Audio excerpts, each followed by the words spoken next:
Salam sehat, salam sejahtera untuk kita semua. Bagaimana? Apakah masih ngantuk? Ya? Sudah minum kopi? Iya. Jadi untuk kali ini saya diminta oleh panitia menyampaikan materi terkait dengan layanan posyandu siklus hidup.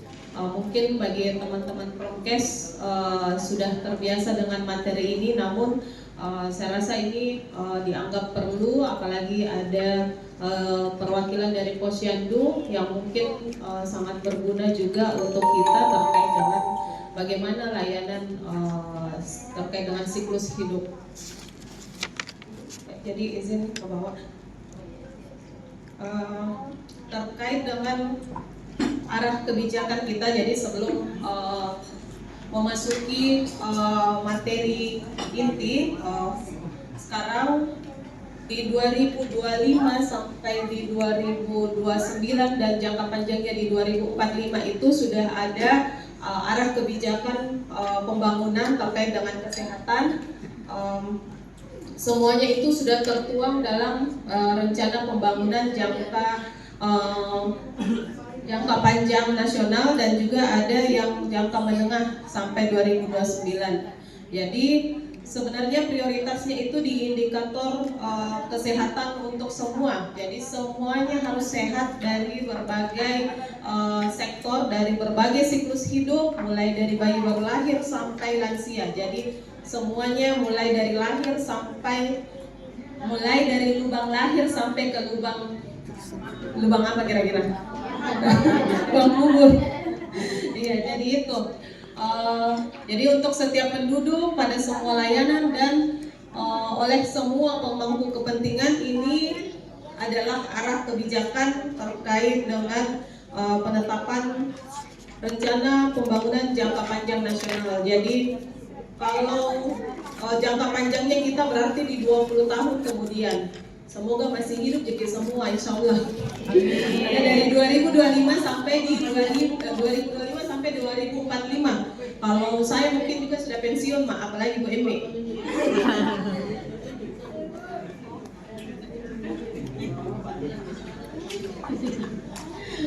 Iya. Amin. Iya. Jadi indikator pembangunan kita untuk kesehatan itu ada 5 fokus. Hanya di sini agak gelap gini anunya. Iya. Yang mana? Yang ini. Kayaknya sama. Ini masih tetap. Ini bisa diterbaca. Iya, jadi indikator pembangunan yang pertama terkait dengan usia harapan hidup. Jadi di tahun 2023 itu baseline-nya usia harapan hidup di Indonesia itu sekitar 72,13 tahun. Ya, jadi kenapa dibuatkan indikator terkait dengan usia harapan hidup? Karena diharapkan usia harapan hidup bagi penduduk Indonesia itu semakin tahun semakin bertambah lama hidup. Ya, jadi kalau di tahun 2045 itu dirata-ratakan setiap penduduk itu sebagian besar punya umur 80 tahun. Iya, tergantung dari kita bagaimana pola hidup tak yang sehat, tidak makan makanan instan dan tetap beraktivitas fisik. Jadi usia harapan hidup ini iya, jadi ini dirata-ratakan kalau di 2029 untuk target jangka menengah itu sekitar 75 tahun. Iya. Jadi kalau kita lihat memang sekarang trennya itu semakin lama semakin banyak usia lansia, dia. Bagaimana Bu Endang? Ya.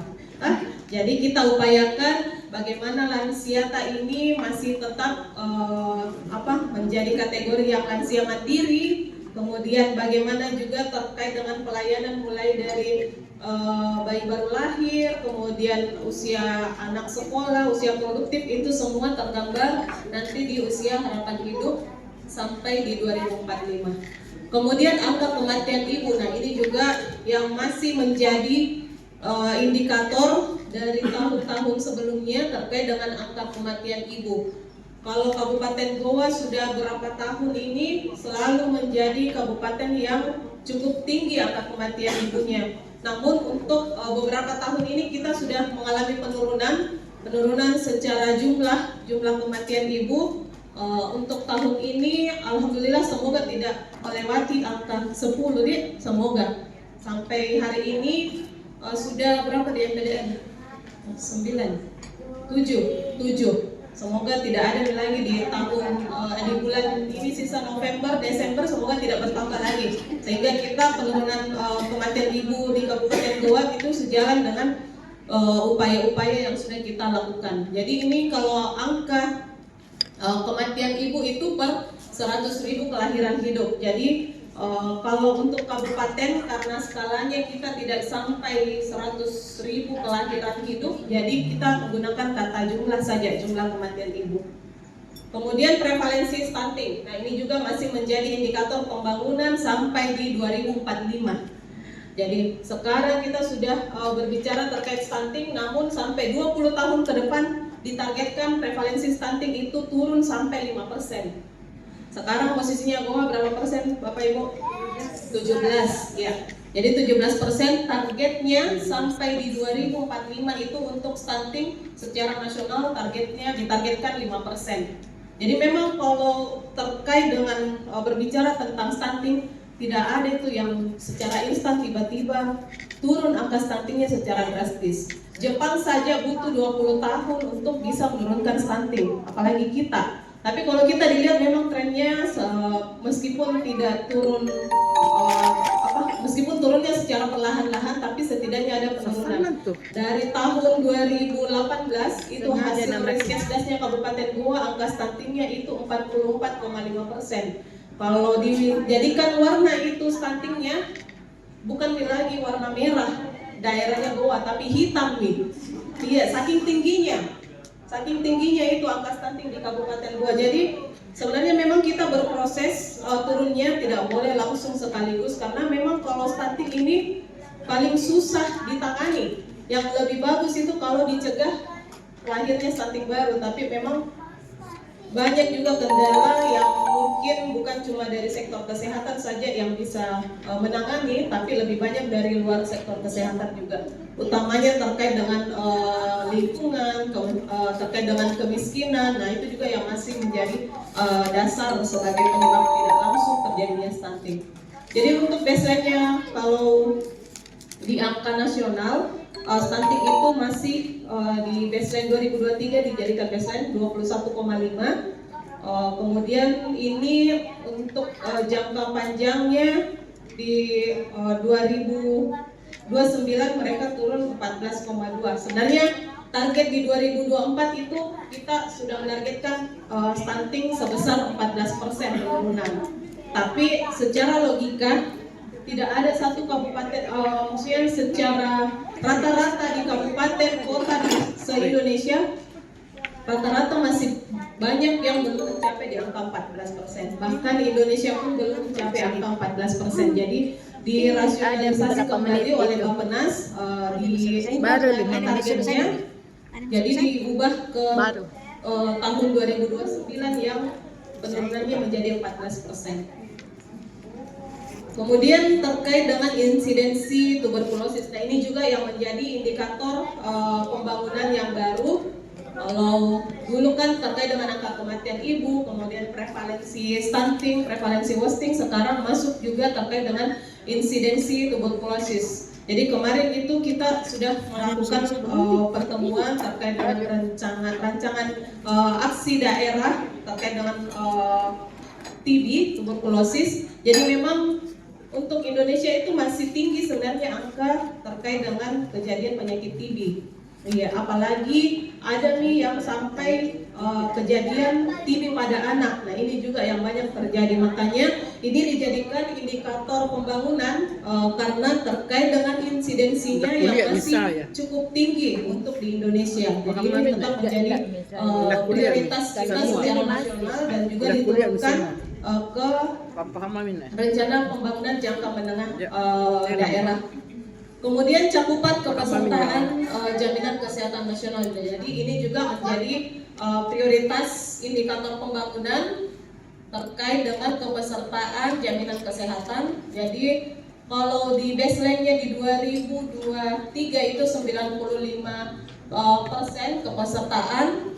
Nanti di 2045 itu sudah 99,5% penduduk Indonesia sudah punya semua kepesertaan terkait dengan jaminan kesehatan.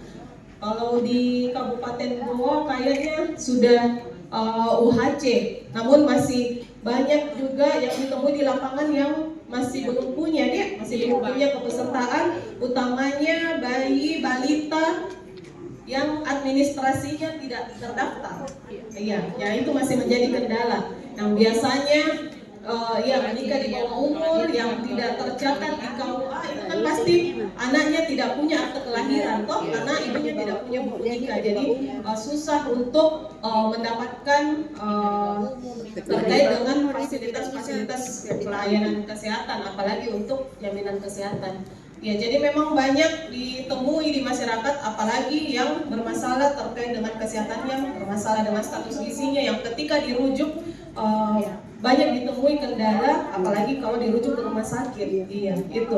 Kalau di puskesmas mungkin masih bisa dimaklumi, bisa dilayani, tapi kalau dirujuk ke rumah sakit, nah ini juga yang menjadi kendala. Iya. Kemudian gini, RPJMN menjadi acuan stakeholder pembangunan. Jadi terkait dengan visi misi Presiden dan RPJMN 2025 sampai 2029 ini akan dilampirkan terkait indikator kinerja pembangunan dan intervensi pembangunan daerah. Jadi masing-masing berpedoman pada RPJMN visi misi Presiden. Jadi kita juga ketika di daerah menyusun RPJMD menjadi pedoman juga menyesuaikan dengan yang ada di indikator pembangunan tingkat pusat. Jadi misalnya kita di Kabupaten Goa tetap memasukkan tadi menjadi indikator-indikator rencana strategis daerah, apalagi perjanjian kinerja kepala dinas dengan bupati itu tetap dimasukkan terkait dengan penurunan stunting, kemudian insidensi TB, pelayanan terkait dengan jaminan kesehatan dan juga kematian ibu. Jadi itu semua yang menjadi acuan sampai ke tingkat daerah.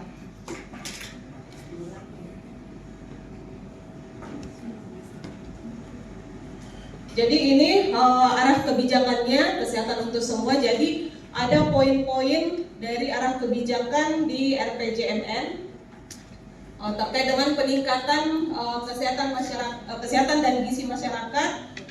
Kemudian ada pemberian makanan gratis untuk pemenuhan gizi. Nah ini yang sekarang banyak sekali ditemui NBG programnya. Kemudian pengendalian penyakit dan pembudayaan hidup sehat. Kemudian penguatan pelayanan kesehatan dan tata kelola. Di sini masuk semua pelayanan kesehatan primer, kemudian penguatan jaminan kesehatan, termasuk juga penguatan tata kelola dan inovasi teknologi kesehatan. Di sini semua masuk. Kemudian penguatan kapasitas ketahanan kesehatan terkait dengan penguatan surveillance, bagaimana penanggulangan wabah, kemudian pemenuhan sediaan obat-obatan, farmasi dan lain sebagainya. Kemudian penguatan sistem pengawasan pangan dan sediaan farmasi. Nah, di peningkatan kesehatan dan gizi masyarakat di sini muncul semua terkait dengan penurunan kematian ibu dan anak, pencegahan dan penurunan stunting, peningkatan pelayanan kesehatan dan gizi bagi usia sekolah, usia produktif, lansia serta KB dan Kespro, dan juga terkait dengan pemeriksaan kesehatan gratis. Jadi sekarang kan sudah ada program jadi yang pemerintah terbaru terkait dengan CKG atau PKG, pemeriksaan kesehatan gratis. Jadi ini masuk dalam arah kebijakan di peningkatan kesehatan dan gizi masyarakat terkait dengan pemeriksaan kesehatan gratis. Kemudian untuk MBG jadi terkait dengan pemberian makan bergizi ini semuanya mungkin sudah diketahui bersama bahwa sasarannya itu bukan hanya kepada siswa sekolah saja, tapi sudah merambah ke ibu hamil, sasaran ibu hamil, balita dan juga busui. Jadi ini memang dalam satu dapur itu sekitar disediakan layanan sekitar 2.500 sampai 3.000 porsi untuk satu dapur yang mencakup semua sasaran itu, termasuk anak sekolah, ibu hamil, ibu menyusui, dan juga bayi balita. Ya, jadi memang sekarang sebenarnya ini membuka juga lapangan pekerjaan baru karena dalam satu dapur itu karyawannya ada 50, termasuk dengan koordinatornya. Jadi koordinatornya ada 3 terkait dengan koordinator SPPG, koordinatornya, kemudian ada ahli gizinya, akuntannya 1 orang, dan 47 ini karyawan-karyawan yang mengolah dan mendistribusi makanan. Jadi mulai dari persiapan, pengolahan, sampai pemasakan, sampai packing, sampainya makanan ini sampai di sasaran ini semua butuh masing-masing karyawan, termasuk tukang cuci ompengnya juga. Mungkin Bu Endang tahu sama Pak Anto karena dia pelaku. Iya, dia pelaku di sini.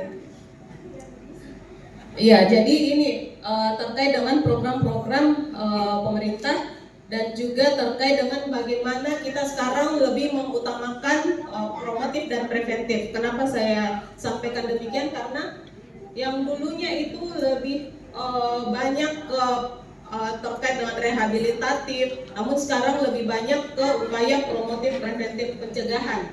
Jadi pembudayaan hidup sehat ini juga masuk dalam indikator untuk arah kebijakan. Jadi sekarang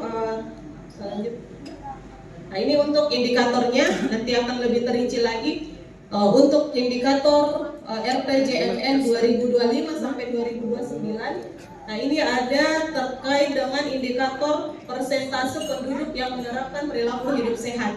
Jadi ini sudah masuk dalam indikator RPJMN dan berada pada tata kelola gerakan masyarakat hidup sehat. Jadi semua persentase penduduk yang menerapkan perilaku hidup sehat yang meliputi aktivitas fisik, cuci tangan dengan benar, konsumsi buah dan sayur, tidak merokok, cek tekanan darah minimal 1 kali dalam 1 tahun, cek gula, dan cek gula darah minimal 1 kali. Ini semua masuk dalam indikator RPJMN. Jadi akan dilakukan survei di masing-masing puskesmas nanti dan pelaporannya tetap harus tercatat. Jadi memang ada targetnya, dan untuk indikator ini memang kami sudah masukkan juga dalam indikator kinerjanya, perjanjian kinerja antara kepala dinas dengan bupati. Jadi memang harus tetap ada pelaporan di tingkat puskesmas. Kemudian ini ada juga yang berkaitan juga dengan kegiatan kita pada hari ini terkait dengan persentase kabupaten kota yang dengan minimal 75% posyandu siklus hidupnya aktif. Jadi ini kan indikator secara nasional, jadi dia menilai secara kabupaten. Makanya kita menargetkan minimal 75% posyandu siklus hidup itu aktif supaya kita masuk hitungan dalam kategori di tingkat nasional. Jadi mungkin besok Pak Oji akan sampaikan capaian puskesmas terkait dengan posyandu siklus hidup sudah sampai mana, terkait dengan pemenuhan kriteria posyandu aktif dan melayani siklus hidup. Karena memang ini sudah beberapa tahun terakhir kita menjadi indikator terkait dengan posyandu siklus hidup yang aktif. Tahun ini juga kita akan dilakukan penilaian terkait dengan bagaimana capaian kinerja kepala dinas sampai sejauh mana cakupan posyandu siklus hidupnya di Kabupaten Goa. Ya. Jadi ini kalau ini targetnya sebenarnya target secara nasional, tapi sebenarnya kita juga punya target kabupaten itu minimal sekali 75% dari posyandu sudah siklus hidup. Jadi kalau untuk kriteria siklus hidup yang aktif itu mungkin sudah kita ketahui bersama. Jadi posyandu kriterianya itu ada 3. Jadi posyandu melakukan kegiatan hari buka setiap bulan atau sedikitnya minimal 8 kali di akhir tahun. Jadi dihitung minimal 8 kali. Kemudian memberikan pelayanan kesehatan untuk semua siklus hidup. Jadi semua di posyandu itu, dalam posyandu itu melayani siklus hidup, mulai dari bayi baru lahir, bayi balita, ibu hamil, kemudian remaja, dewasa, dan lansia. Mereka semua melayani siklus hidup dalam satu posyandu. Kemudian memiliki minimal 5 orang kader. Jadi minimal jadi kalau misalnya ada dalam posyandu kadernya 10, enggak apa-apa Ji, karena kan minimal. Iya, jadi tergantung dari bagaimana ketersediaan sumber daya di wilayah Tak. Kemudian ini untuk draft indikator Renstra terkait dengan Direktorat Promkes. Jadi ada indikator baru terkait dengan persentase penduduk dengan literasi kesehatan. Jadi banyak mungkin yang sering kita temui, terlalu banyak informasi-informasi yang beredar misalnya dari sosmed dan lain sebagainya terkait dengan kesehatan, tapi kita tidak tahu masyarakat ini menerima informasi apakah sudah betul ataukah informasi yang salah yang dia terima. Jadi melalui indikator ini akan dilakukan skor literasi kesehatan yang masuk kategori sufficient dan excellent. Jadi literasi kesehatan yang dimaksud ini adalah tingkat kemampuan mengakses, memahami, menilai dan menerapkan informasi kesehatan untuk mengambil keputusan terkait pelayanan kesehatan. Jadi nanti ada cara-cara perhitungannya tersendiri. Kemudian ada indikator persentase penduduk yang menerapkan perilaku hidup sehat. Jadi ini juga yang menjadi indikator terkait dengan tadi sudah masuk di indikator RPJMN juga, masuk di indikator Renstra juga.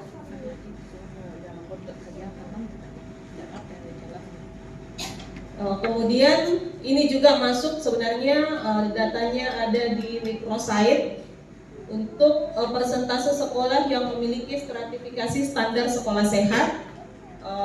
Jadi ini masuk datanya di program data program masuk di microsite terkait dengan jumlah sekolah yang memenuhi standar minimal stratifikasi sekolah sehat melalui pendidikan kesehatan, layanan kesehatan dan pembinaan lingkungan sekolah sehat dalam kurun waktu 1 tahun dibagi dengan jumlah sekolah. Jadi ini akan dihitung berapa dari jumlah sekolah itu yang sudah memenuhi standar sekolah sehat.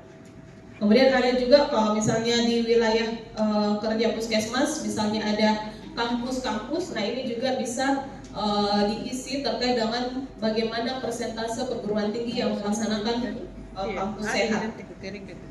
Ini mungkin indikatornya masuk di indikator baru karena saya lihat ini baseline-nya tidak ada baseline di tahun sebelumnya. Jadi memang ini indikator baru. Kemudian ini untuk posyandu siklus hidup juga masuk di Renstra, jadi memang masuk di RPJMN dan Renstra. Kemudian persentase kader posyandu strata Madya. Jadi ada lagi kembali untuk datanya di microsite, persentase kader posyandu yang telah mengikuti peningkatan keterampilan dasar kader dan telah lulus penilaian minimal 4 dari 5 kelompok. Jadi stratanya yang Madya. Namun yang menjadi kendala tahun depan itu tidak ada lagi anggaran pelatihan, dan asesmen, semuanya serba dikurangi. Jadi ini sebenarnya menjadi tantangan karena indikatornya ada di Renstra, tapi anggarannya tidak ada. Iya, jadi ini yang mungkin akan dicarikan solusi bagaimana semoga melalui APBD masih bisa meskipun secara daring seperti yang sebelumnya setidaknya ada dilakukan terkait dengan pelatihan dan juga asesmen yang paling penting. Iya. Kemudian indikator selanjutnya ini ada persentase kabupaten kota yang melakukan kampanye kesehatan, jadi pembudayaan germas. Jadi kabupaten yang melaksanakan kampanye atau gerakan perilaku hidup sehat minimal 8 kali per tahun dengan melibatkan lintas sektor atau swasta. Jadi ini kampanye kesehatan terkait pembudayaan germas. Saya rasa dari Promkes sudah sering melakukan advokasi terkait germas di berbagai tatanan, baik itu dari tatanan pendidikan, perkantoran dan lain sebagainya. Ini saya rasa sudah kita punya dasarnya. Kemudian ada terkait dengan proporsi penduduk dengan aktivitas fisik yang cukup. Jadi berapa persentase penduduk usia di atas 10 tahun yang melakukan aktivitas fisik di atas 150 menit dalam 1 minggu. Jadi agak apa? Kalau dilihat ini tuh kita mencari responden di atas 10 tahun dengan aktivitas fisik yang cukup. Jadi kalau mau gampang cari makin di lapangan serius. Gampang kita dapat itu. Apalagi kalau hari Minggu. Antara di lapangan ataukah di car free day-nya yang banyak. Ya, jadi ini terkait dengan proporsi penduduk dengan aktivitas fisik yang cukup. Kemudian yang terakhir ini untuk indikator Renstra ada kabupaten yang menggerakkan masyarakat melakukan aktivitas fisik sesuai standar. Jadi kalau kita kan ada setiap hari Rabu itu Rabu sehat, iya Rabu sehat. Jadi kita tidak masalah kalau terkait ini karena memang sudah ada peraturan daerah yang mengatur terkait dengan bagaimana kita melakukan penggerakan senam setiap hari Rabu dilakukan senam Rabu sehat. Kemudian ini untuk kebijakan, ya ini kan kita sudah ada surat edaran jadi terkait dengan kegiatan peningkatan aktivitas fisik. Nah kemudian kita masuk di layanan posyandu. Nah ini mungkin yang ibu-ibu kader atau ibu ketua posyandu yang mungkin setiap bulannya sudah familiar dengan kegiatan-kegiatan layanan posyandu, namun mungkin saya rasa perlu untuk disampaikan kembali terkait dengan layanan posyandu di siklus hidup. Jadi ini untuk paket layanan hari buka posyandu. Jadi semua di posyandu siklus hidup itu melayani semua mulai dari ibu hamil, bayi balita, usia sekolah dan dewasa dan lansia. Jadi semuanya dilayani, semua siklus hidup dilayani. Namun layanan hari bukanya itu setiap bulan, tapi tidak harus misalnya kita kan kondisi posyandu itu sempit gitu, tidak mungkin nih kalau semua didatangkan dalam satu jadwal posyandu. Ya, jadi tidak apa-apa sebenarnya kalau misalnya ada yang datang pada saat hari buka pelayanan balita itu bisa juga dilayani dengan sesuai dengan standar. Jadi ada masing-masing standar layanannya untuk masing-masing siklus hidup. Namun yang paling penting terkait dengan posyandu siklus hidup ini, kita di posyandu itu sudah melayani semua siklus hidup. Jadi itu intinya, jadi sudah melayani semua siklus hidup sesuai dengan layanan-layanan yang harus didapatkan oleh masing-masing sasaran. Jadi kalau untuk ibu hamil, jadi ini kan tetap ada langkah 1, langkah 2 sampai langkah 5, dia masih seperti itu kita di posyandu. Iya, jadi langkah 1 terkait dengan pendaftaran, langkah 2 apa Bu? Pencatatan. Langkah 2 apa? Pencatatan. Penimbangan pengukuran. Kemudian langkah 3 pencatatan. Langkah 4 pelayanan kesehatan. Langkah 5 penyuluhan. Iya. Jadi kalau tenaga kesehatan ada di mana? Di langkah berapa? Langkah 4. Iya, langkah 4. Kemudian untuk ibu hamil tentunya masing-masing punya pelayanan sesuai dengan sasaran masing-masing. Kalau ibu hamil itu di langkah 2, kalau langkah 1 kan sama semua. Jadi pendaftaran, kemudian pendataan, penapisan, screening semua di situ di langkah 1. Kemudian di langkah 2, kalau untuk ibu hamil tetap ada penimbangan dia setiap bulan di posyandu tetap ditimbang. Iya, termasuk lingkar lengannya. Iya, lingkar lengannya tetap dilakukan pengukuran. Kalau untuk bayi balita diukur tinggi badan, berat badan, apalagi lingkar kepala, lingkar lengan atas. Iya. Iya, jadi kalau untuk lingkar lengan atas itu kalau bayi di bawah 6 bulan jangan ukur kililannya. Nanti di atas 6 bulan baru kita ukur. Iya. Iya, nanti di atas 6 bulan baru kita ukur lingkar lengannya. Selama ini kita ukur semua? Tidak? Ah, iya. Nanti di atas 6 bulan baru kita ukur lingkar lengannya bayi. Kemudian usia sekolah, jadi usia sekolah dan remaja ini biasanya terkait usia remaja, jadi untuk sasaran remaja ini tetap ada penimbangan, pengukuran tinggi badan, lingkar perut dan tekanan darah. Begitu juga dengan usia dewasa dan lansia, tetap ada selain dengan penimbangan, pengukuran lingkar perut dan juga tekanan darah. Kira-kira kenapa mesti diukur lingkar perutnya? Supaya ditahu besar atau tidak, obesitas atau tidak. Kalau yang masuk obesitas berapa lingkar perutnya? Di atas 90 kalau laki-laki. Kalau perempuan di atas 80. Iya. Jadi ukur nih sendiri lingkar perut tadi. Iya, jadi itu untuk pengukuran lingkar perut. Syukur gitu kalau tersinggung, berarti sadar Ki. Iya. Jadi untuk langkah ketiga itu pencatatan. Jadi di sini di plotting terkait dengan hasil pengukuran. Jadi kalau misalnya menggunakan KMS balita, di sini di langkah 3 kita lakukan plotting atau plotting hasil pengukuran.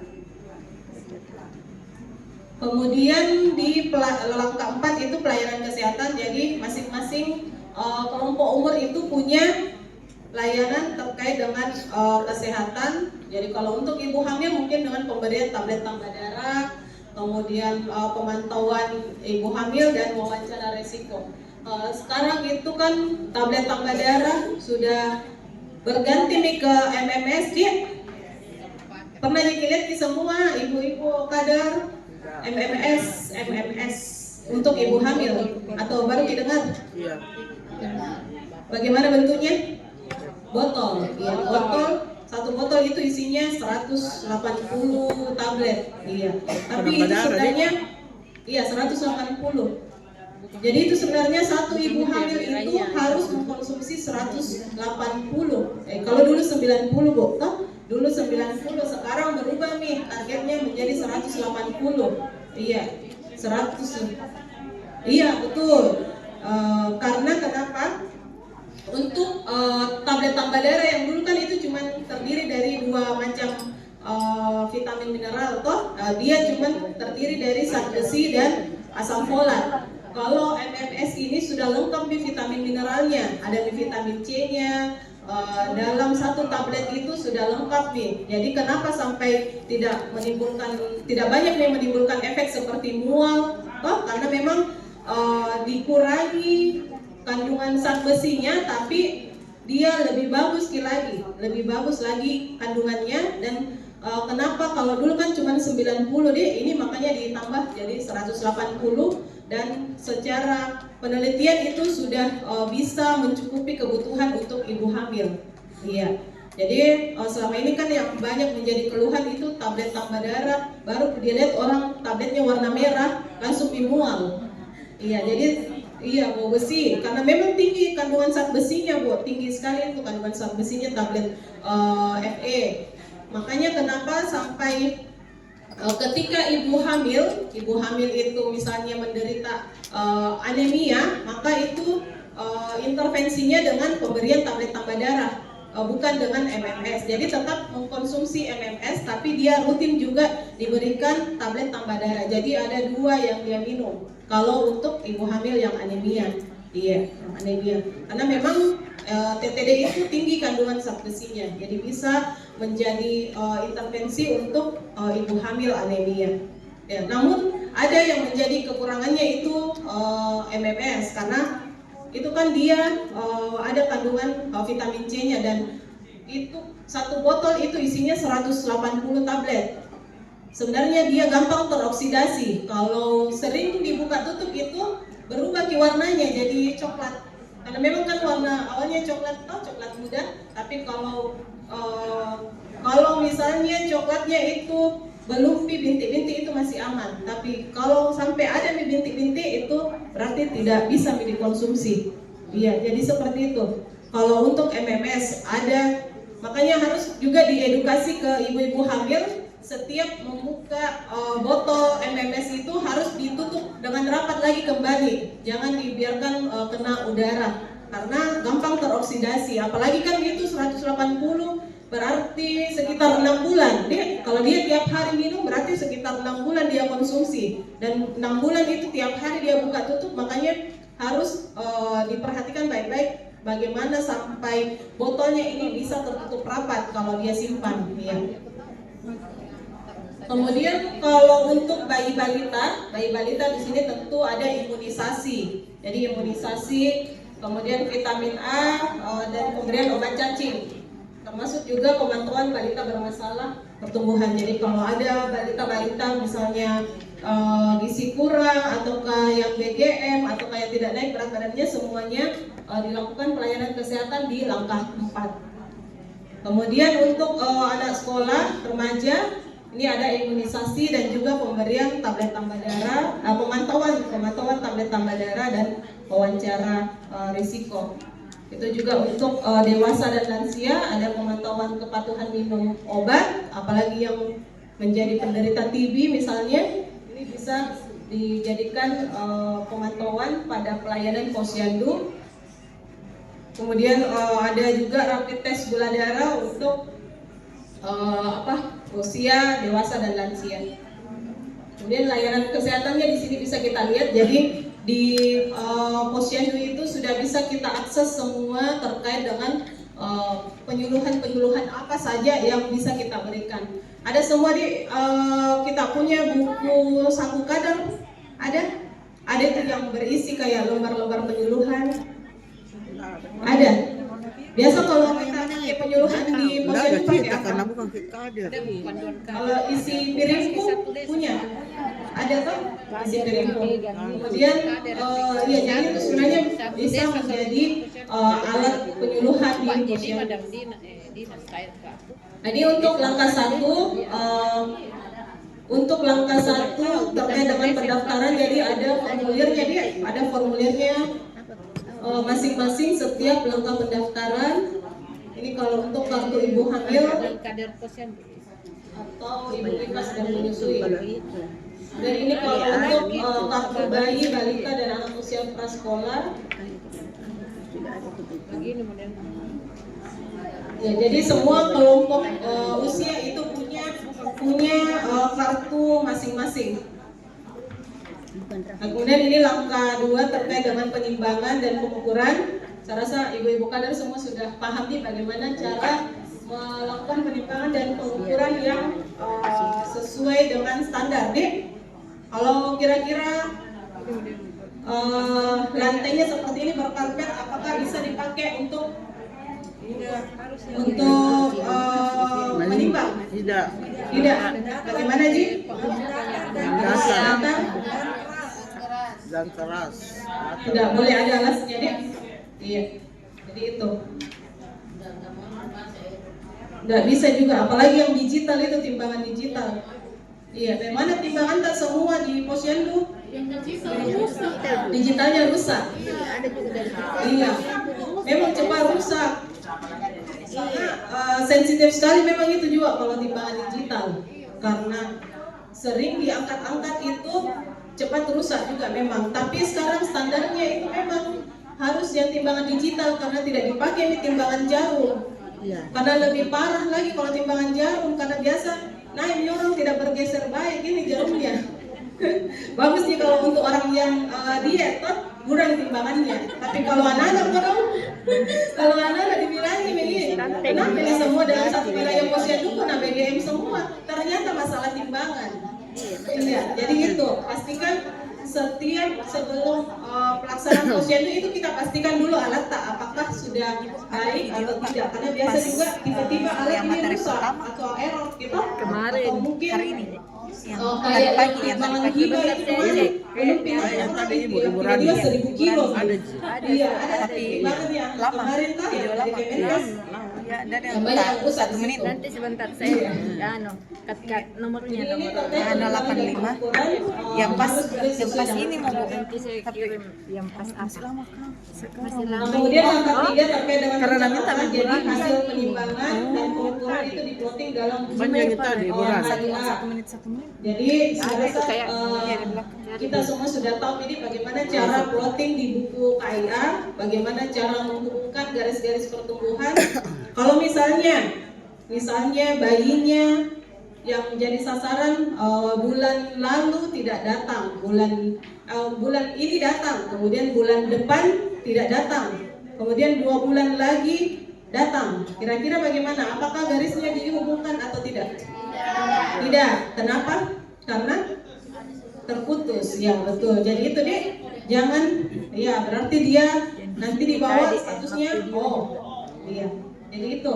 Tapi jangan cuman di buku KIA-nya saja, tetap dicatat di buku KIA, kemudian diregister juga. Iya. Karena kadang ada beberapa juga yang saya dapat di buku registernya tercatat semua, tapi di buku KIA-nya Nana tidak ada catatan itunya, keterangannya. Iya, deh, mau sekali pulang ibunya. Iya, jadi itu juga. Jadi itu kalau kita mengikuti langkah-langkah pasti tidak akan terlewat kalau ibunya mengikuti dari langkah 1 sampai langkah 5. Nah, kemudian ini untuk pelayanan kesehatan tadi sudah disampaikan terkait dengan apa saja layanan-layanan kesehatan sesuai dengan siklus masing-masing di kelompok sasaran tertentu. Ini juga untuk penyuluhannya, jadi menyesuaikan dari sasaran. Nah, kemudian untuk paket layanan di Posyandu, jadi untuk pada hari buka Posyandu ini disepakati bersama terkait dengan kapan jadwalnya. Tapi saya rasa kita semua sudah punya jadwal masing-masing nih. Kemudian di luar hari buka Posyandu itu dilakukan kunjungan rumah. Nah, ini yang menjadi pembeda terkait dengan Posyandu siklus hidup. Jadi untuk Posyandu siklus hidup itu tetap ada kunjungan rumah di tingkat desa, di tingkat pustu desa. Jadi ada terkait kunjungan rumah sasaran. Kemudian untuk paket layanan Posyandu perlu dioptimalkan terkait dengan, nah ini juga yang menjadi kendala sebenarnya. Posyandu kita itu kecil sekali tempatnya, sementara layanan yang harus diberikan itu cukup banyak.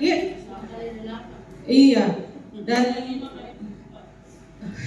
iya, sebenarnya kalau dilihat dari jumlah sasaran itu tidak akan muat. Jadi sedangkan 5 saja kader di situ berdiri di meja 1 dari angka 1 sampai 5 penuh, apalagi kalau ada di balita. Jadi memang sebenarnya ini Posyandu yang dibangun tidak sesuai dengan standar. Tapi meskipun itu anak-anak yang masuk, pasti itu anak-anak masuk dengan ibunya, toh tidak mungkin ki anak-anak masuk dengan dirinya sendiri, toh.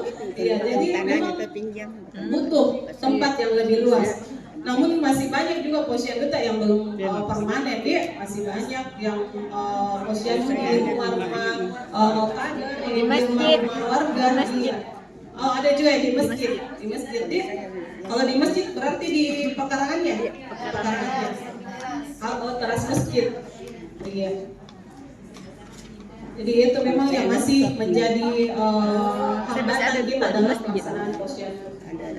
Kemudian ini untuk pencatatan pelaporan terkait dengan kondisi kesehatan masyarakat dan perkembangan. Ini saya rasa sudah tadi terkait dengan pencatatan pelaporannya.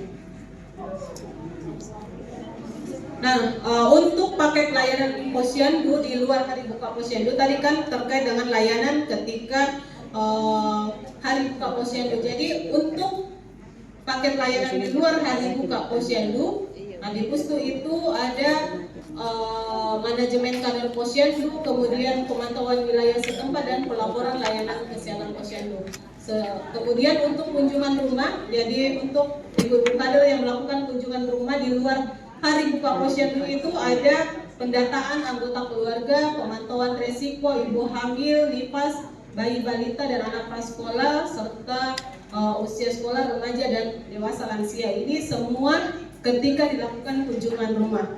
Jadi biasanya kan banyak masyarakat yang tidak mau memeriksakan kesehatan ke puskesmas kah, atau tidak mau datang ke posyandu toh. Jadi melalui kunjungan rumah ini biasanya kita dapat ternyata misalnya di dusun A ternyata misalnya banyak sekali yang hipertensi. Nah, ternyata mereka tidak mau datang ke posyandu atau ke puskesmas karena tahu dirinya itu hipertensi, makanya tidak mau datang. Jadi melalui kunjungan rumah itu semua bisa terlacak semua sasaran-sasaran kita di masyarakat yang mengalami gangguan masalah kesehatan, itu semua bisa terpetakan di situ.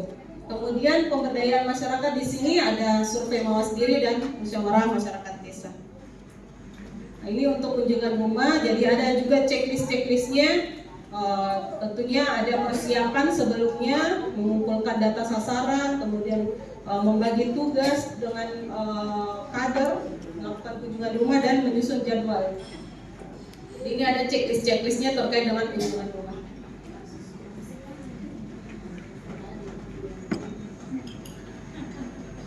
Ya, terima kasih. Iya, mungkin cukup sekian dari saya terkait dengan layanan siklus hidup. Ya, kayaknya ini yang paling ditunggu, Dek. Terima kasih.